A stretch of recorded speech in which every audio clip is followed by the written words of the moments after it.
الهلال يصطدم بطموح القادسية، والتعادل يحسم القمة المثيرة. أهلا بكم من استوديو صدى.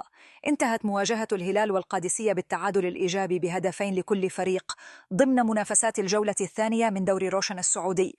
القادسية كان البادئ بالتسجيل عبر بونسو في الدقيقة السادسة، ليعود الهلال ويدرك التعادل بواسطة نونيز. ومع بداية الشوط الثاني تقدم القادسية مجددا بهدف كينونيس في الدقيقة 50، لكن الهلال عاد مرة أخرى عبر البرتغالي روبن نيفيز من ركلة جزاء ليحسم النتيجة بالتعادل. المباراة جاءت سريعة ومفتوحة من الفريقين، وشهدت فرصا مهدرة للهلال كانت كفيلة بقلب النتيجة لصالحه. ورغم أن التعادل يعد عادلا على أرض الملعب، إلا أن النتيجة بكل تأكيد لم ترضي جماهير الهلال، التي كانت تأمل أن يترجم فريق إنزاغي سيطرته إلى أهداف تحسم المواجهة.